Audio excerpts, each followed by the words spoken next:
financial literacy, and the human condition.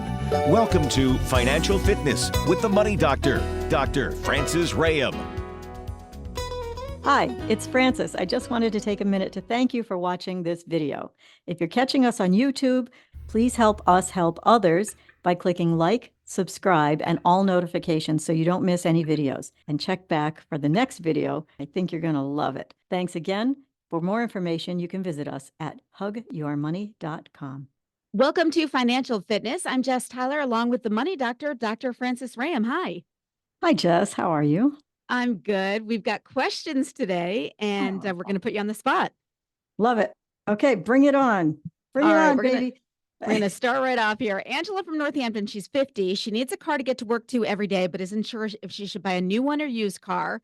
She said her annual income's around $60,000, but she has significant credit card debt, over $35,000, a mortgage, and 3 kids. Woo! Okay. A mouthful. Wow, Angela. Okay. So first of all, I want Angela to call me. I'm going to help her. But to get that credit card debt paid down? To get everything, the mortgage, all of that.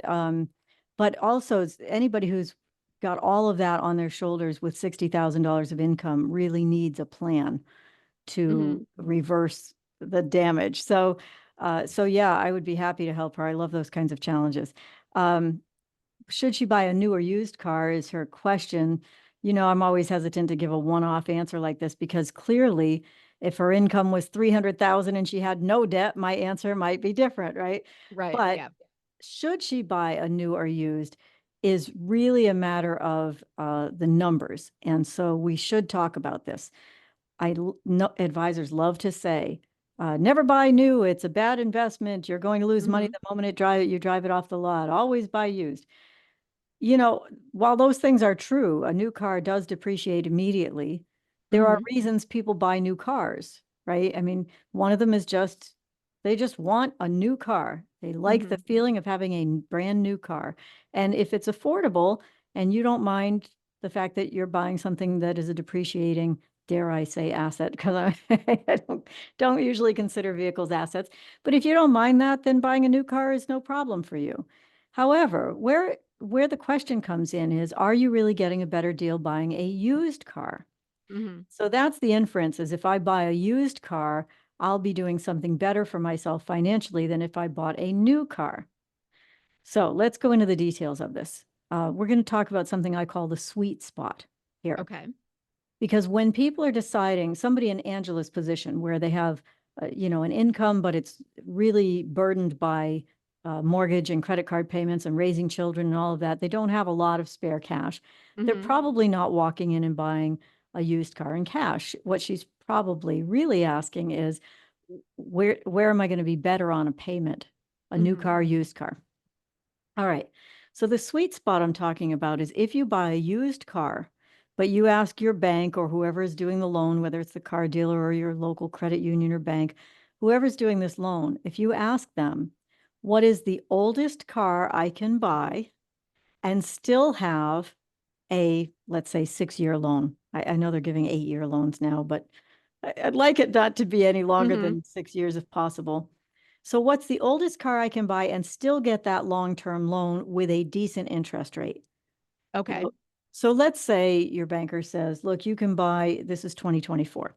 So let's say your banker says, you can buy a 2022 car and still get 6 years. But if you go to 2021, we're only going to give you 4 years. The price difference between the car that is a year older, the 2021 X car, and the 2022 X car is probably not that great. But the fact that you have shrunken your time to pay it back from 6 years to 4 years means your payment is going to be higher, accepting that interest rates are similar, of course, right? Right. So that sweet spot I'm talking about is what's the oldest car you can buy within that new car loan term, essentially, within that 6 or 7 year car loan term. That's part one. So let's say she finds that sweet spot and she says, okay, I'm going to buy a used car, but I'm going to buy a whatever year car my bank tells me I can get. That means it has depreciated plenty. I'm going to look for the best deal. I'm going to get low mileage, something that's had great maintenance records, do your Carfax, get a mechanic to look at it, all those things. check your prices, right? Don't get pushed into something by somebody who's overly enthusiastic. Walk away after you've looked at these cars, go home, make your decision calmly. So Mhm. let's say she does all of that and she gets her new car payment. I know these answers are long, but that's the whole point. Okay, she gets her new car payment. Now what? So now what is the biggest deal? Of course, I don't want her to have a 4-year-old car with a 7-year payment on it, right? Mhm. The idea is you get the 4-year-old car with a 7-year payment, but you put it in something like our system and you see where it gets paid off. And where it Mhm. gets paid off might be 3 years. Right. That changes everything for people. That means you can make plan A and plan B. Now you can say, I'm going to buy this older car. I'm going to take this longer term. I'm going to pay it off in 3 years. And in the meantime, I'm going to put myself in a better position to buy a better car 3 or 4 years from now, right? Mhm. Because the car is paid off early. And so you can do all of that with the same money, but you must have a plan. You must have a plan that works consistently with the kind of coaching behind it that helps it stay on track when things like this come up. So that is a long answer. I hope it wasn't too much for people listening to it, but I tend to pull out these little bullet points that people aren't talking to you about, like the oldest car with the longest term loan. I Mhm. don't Yeah. want you to pay for it long term. I want you to pay it off ahead of schedule, but I want her to have an affordable payment on a decent car that she can rely on to get to work. So thank you, Just to Angela, for that question. Just to add on to that question, is it smarter to go to the bank to get approved before you go? Are the car dealers always, they're not always looking for the best interest rate for you, right? So is it smarter to go ahead of time? Again, it depends. Is it smarter to go ahead of time? I think it's a good idea to know what interest rates you're looking at, but for some people, that's a little dangerous. They go to a bank and the bank says, they're saying, I want to buy a $10,000 car. And the bank says, oh, you qualify for 25,000. Mhm. Then they get that in their head, they go car shopping. So what I would say is worthwhile is go ahead and ask the car dealer what they're going to finance at if you want, but ask your local banks as well, because very often car dealers are making money in finance in the middle. That's what they're designed to do. And sometimes they have 0%. And is it really zero? We could argue that all day long, but that's what it is. What I do recommend is that you go to a car dealer if you're going to shop at a dealer and you ask them, you just say right up front, I'm not going to finance this. I just want a cash price. Mhm. And you get your price first. And then you can say, I'm going to finance it elsewhere. I'm whatever. To them, it's cash. Or you can say, I've changed my mind. I want to finance this. What do you have for rates? Mhm. But Okay. you buy it in cash, at least on paper first, or theoretically first, so you know what your real price is. Okay. All right. Moving on to Michael from Amherst. He said he's looking to invest in risky investments with higher returns, but is not sure if that's a good idea because he turned 67. So he's looking to supplement his Social Security income, says he does not want to return to work. So he thinks a higher risk investment in the short term might give him a better return. He spent a lot of money on his kids' education and mortgage instead of saving for retirement, and he unexpectedly lost half of his investments in a messy divorce. Oh, So that's a ouch. complicated question. Uh, yes and no. I mean, certainly my heart goes out to him. He's trying to start over basically financially at 67. But the Hmm. operative word here is might. His higher risk investments might give him a higher return. They might also result in more losses. Mhm. So what does Michael do? Well, first of all, thank you, Michael, for putting your kids through college and paying a mortgage at your own peril. But let's not do that, folks. Could you just could we just make a plan going forward that helps you retire well, even though you're putting your kids through college and paying your mortgage? The divorce, not much you can do about that. Those are brutal financially, and he suffered that, of course. And the truth be known, both parties usually suffer financially in a divorce. But what can he do? Well, the goal here is for him to make higher earnings. He's trying to make up for lost time. Right. It's very dangerous to do it, in my opinion, by saying, well, I'll just take some higher risk investments, because they're called higher risk for a reason. They're not called higher earners. They're called Right. higher risk, right? Sometimes you will make more money on them. But what if you don't? When you're older, like Michael is 67, he's certainly not an old man, but at 67, he doesn't want to return to work. He's telling us, I don't have another income stream. I'm relying on this. my retirement. That points me in the direction of something that may be linked to the market.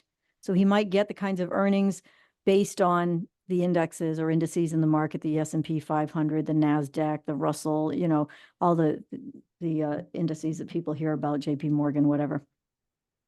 It might be linked to the market, but because he is retired, not wanting to return to work, needs the safety, relies on his Social Security, all of that, that points me toward a conservative type of an investment. Those two things come in together to blend in an indexed annuity, and there are tons of them out there. So you want to find a really good one, and you want to find somebody who knows what they're talking about with that. But what indexed annuities are designed to do is to guarantee your principal, so you don't have the losses, you're not going backwards, but to give you the earnings linked to the market. So your money's not directly invested in the market. You don't own the S&P 500 shares, but they use those indices as a barometer for what they're going to pay you. And that's where it gets tricky. That's where you really want somebody who can explain the ins and outs of these different contracts to you, because they vary widely. But some of them are incredibly good, and many of them are designed to produce the kind of income that he's probably looking for. And here's the kicker: it could be guaranteed for the rest of his life.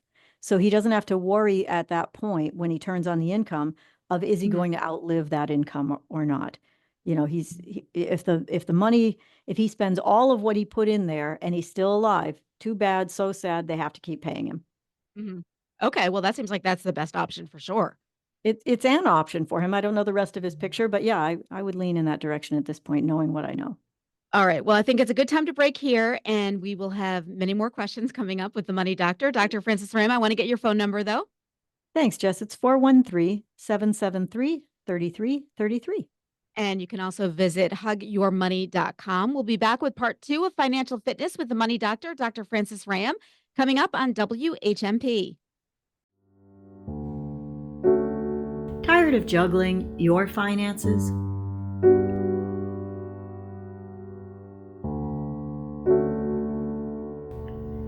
Your Hug financial coach can help.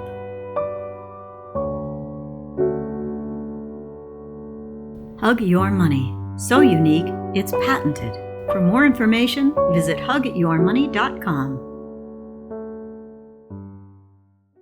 Welcome back to Financial Fitness. I'm Jess Tyler, along with the Money Doctor, Dr. Frances Rahaim. Hi. Hey, Jess. I love when we do these shows and we do questions, because they're kind of all over the place. So you get a little bit of everything. It's a mixed bag. There's no doubt. I love this too, because what better way to give people what they're wanting than to have them write in with questions and answer them on the air. I love this. And I'm really happy people take the time to write in.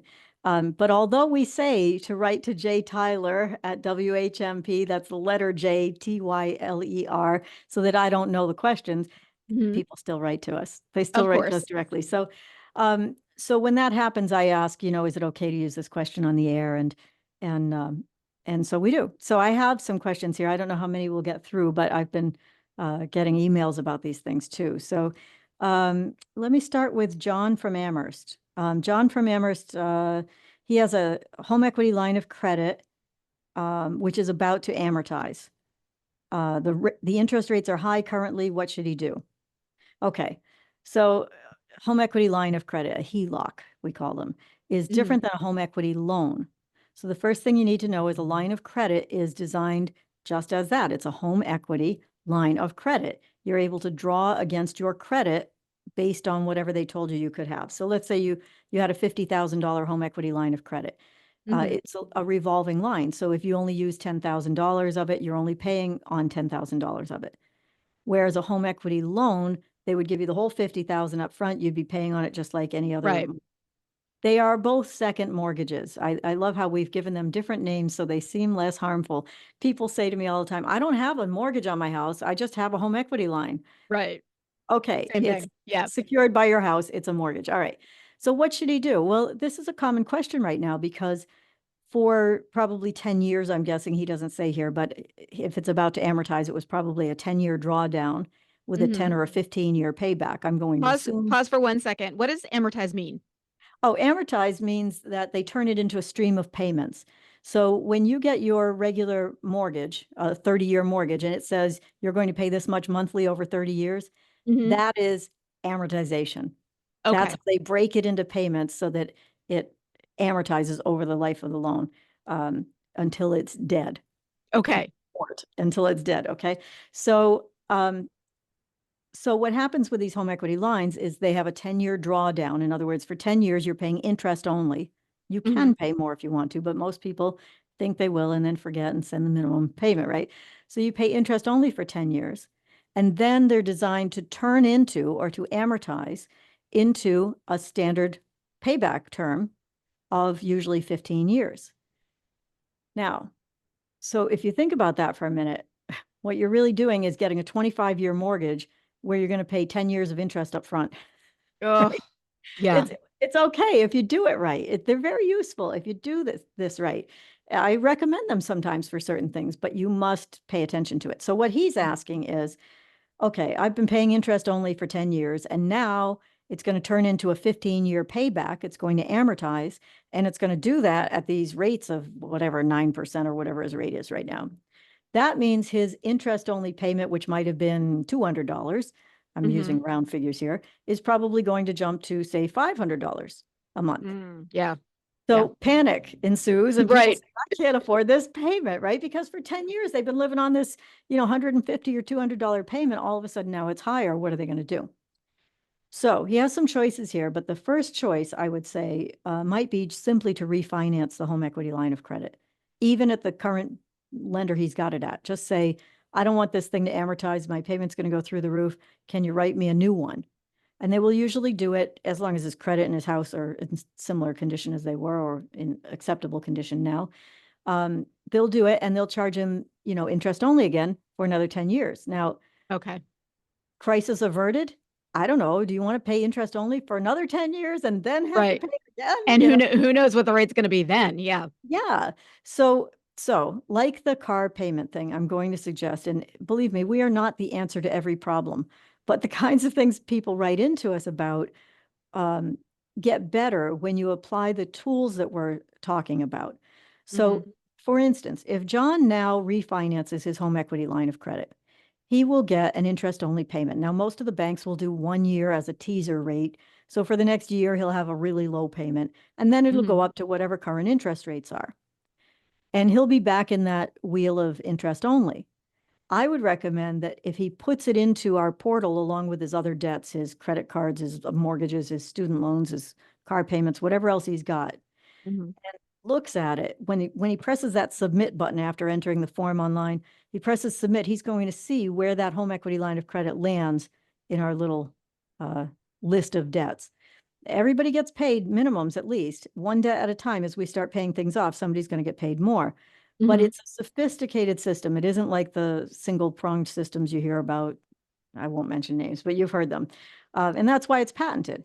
So now he's going to see, oh, look, my home equity line of credit, when I refinance it, even though it normally has 10 more years to draw down, looks like we pay that off in 6 years, 7 years, 8 years. That's before it will amortize again. Okay. So what he gets out of that is he can make his interest-only payments, and they will get their interest only for, let's say if it's paid off in 6 years, they'll get it for 5.9 years. And then bam, they're going to start getting bigger payments, right? Or let's say 5 years or whatever. And then they start getting larger payments because we've paid off other debts that we're using. Yeah. And then he gets that paid off before it ever amortizes. So that's the best of both worlds for somebody. And even if it's not paid off before the 10 years, we can usually tweak their plan to make sure that it is, so they don't have a ticking time bomb again. Yeah. Okay. That's good. Yeah. All right. Next question. Wow. Next question. These are long answers, but I hope they're good answers. My mom recently passed away. Who is this from? Edward from Keene. My mom recently passed away and left me a sizable sum. I need help understanding taxes, investments, and other details. Should I ask my accountant or a financial advisor? Okay, simple answer, both. You should be working with both on these things. A financial advisor may help you with some of the investment stuff, but I would definitely want to, if it were me working with him, I would want to involve his accountant and make sure that we have a full understanding of his tax situation now and going forward. And I might add to that team an attorney. even for some free consultation, an attorney, just to make sure that I don't know what a sizable sum is, but he might benefit from a trust or he might be wasting his money. I can't tell. Yeah. So that's a short answer is yes, a financial advisor could help or a financial coach in our situation, but I would recommend that you do that as part of a team. Your mom probably saved money for a long time to be able to leave that to you, and I'm sure you want to manage it well.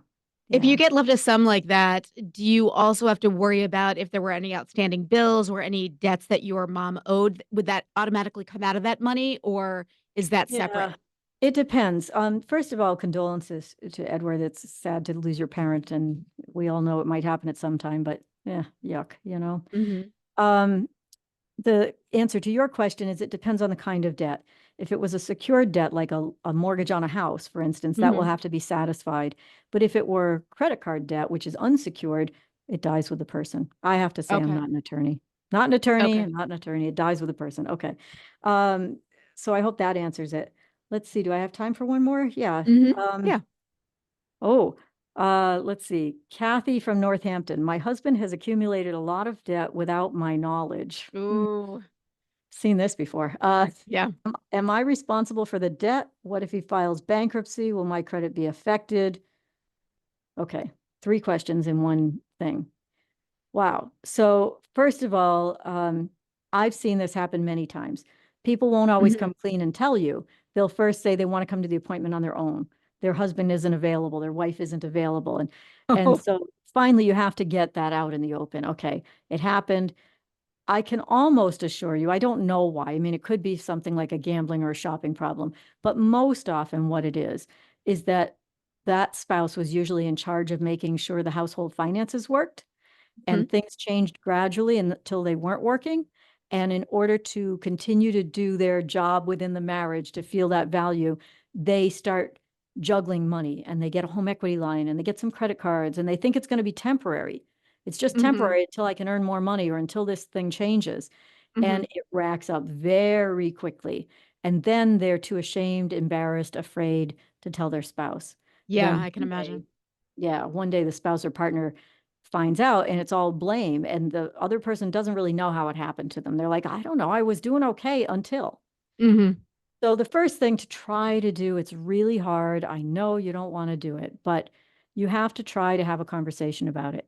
And Mhm. my advice would be it needs to be a calm, non-confrontational, not blaming, not angry conversation. And if you can't do it, get into a meeting with somebody who can help you, a counselor, a financial coach, somebody that can help you, not that we're marriage counselors, but who can help you address this in a calm environment where if it gets too ugly, somebody goes, wait, time out, no, no, Yeah. no. That's not important. This is just called so what, whatever has happened. This is my line. Whatever has happened so far, I call so what. Mhm. Right? Blaming is not going to help. Yes, we need to understand how it happened, but then we need to make it about fixing it. So then you got to get the two people on the same page together again, where they were in the beginning, because this didn't happen very rarely. Just one person just does it because I don't know, they're just, it There's happens. some kind of addiction problem Usually, or something. yeah, Yeah. these are symptoms of a bigger problem, right? So we have to Mhm. figure out what the problem was. And then we can help address that. And if it is a gambling or a shopping problem, there are people who can help with those kinds of concerns as well. But her question about what if he files a bankruptcy, will my credit be affected? Is she responsible for the debt? Is a little more complicated. And I will send her to an attorney for this, but I'll give some general information here.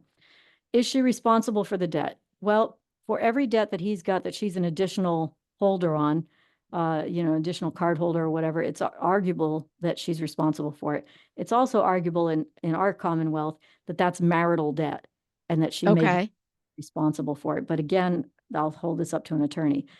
The bankruptcy question is another story. So sometimes one person in the household will file bankruptcy and they'll live on the other person's credit.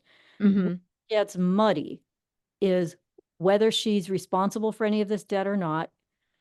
Can she get her name off of it in time to file a bankruptcy, et cetera? Will that work? And it's the household income that they're going to look to see if he qualifies for a bankruptcy. So Okay. even though she may not, even though she may or may not be responsible for that debt, he may not be able to qualify for a bankruptcy. This is definitely a question for an attorney. I would recommend a couple of bankruptcy attorneys. Any bankruptcy attorney in our area is good, I think, but to get some answers. But if she can find somebody who's been a trustee on the board in Massachusetts who gets to decide whether these cases are acceptable or not, I think in her case that might be a good thing to do. And if she reaches out to me, I'll be glad to give her a couple of names.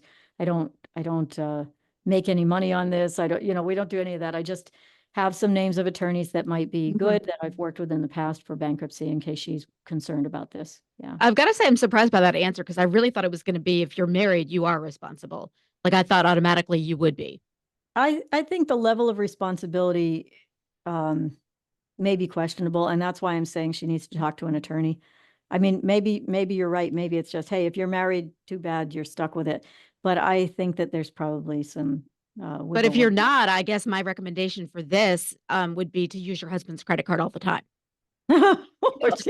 No, don't take advice from me. Wow. Well, and this is why I'm not married. I have nothing to say about that. I will see you and your partner in a month, Jess. Exactly. I think we can squeeze one more in if you've got one more. Oh, really? Let's see. A quickie. A quick one. Well, this is similar to the car question, but Lisa from Brattleboro writes, I have some money saved, but I will need a car in the next year or two. My lease runs out in 6 months. Is this a time to buy a house or should I keep renting? Oh, okay, that's a compound question. So I'm just going to take the car part because we're short on time and we'll try to answer the other part in another show. She has some money saved. She needs a car in the next year or two and her lease runs out in 6 months. What should she do? All right, so this is about lease versus buy. I hear this all the time. And also, if you were going to lease, should you put money down? Yeah, no. Well, yeah. Again, it depends on your personal circumstances, but I like to recommend a lease for a couple of reasons. One, you're in a business and the lease is, something that you can write off for the business and your accountant says this is the best idea for you. Lease, don't buy. Okay. Two, you don't have very much money. You cannot tolerate surprise car expenses or a high car payment.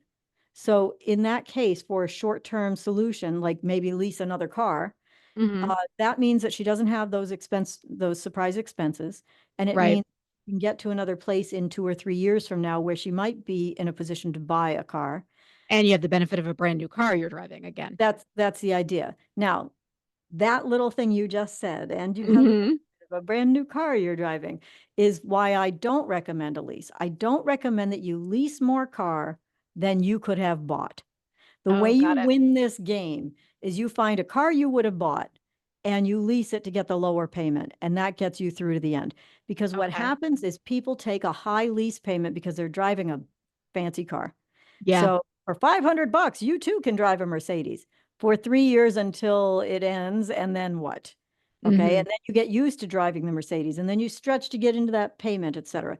So I think in terms of her some money saved, that doesn't sound like she has a lot of money saved. I would tend to tell her to hoard that, to hold on to the money, because she doesn't sound like she's in a very stable financial position. But I would like to talk to her about getting her through that lease and into something that she can own in the future. Yeah. Perfect. All right. Well, let's get your phone number. I know that was a lot. Okay. 413-773-3333. And you can visit hugyourmoney.com and also keep the questions coming. We love these question shows. Great. We didn't even get to all of them today. So absolutely. Please send your questions to jtyler@whmp.com, right? Yes. You got it. J. Yeah. All right. We'll be back again next week with another edition of Financial Fitness with the Money Doctor, Dr. Frances Rahaim, right here on WHMP.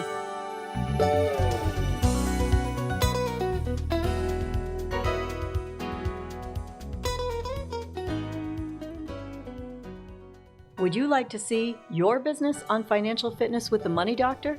We offer a 15-year proven track record. We have limited openings, but are currently seeking sponsors and guests. Is your business a good fit?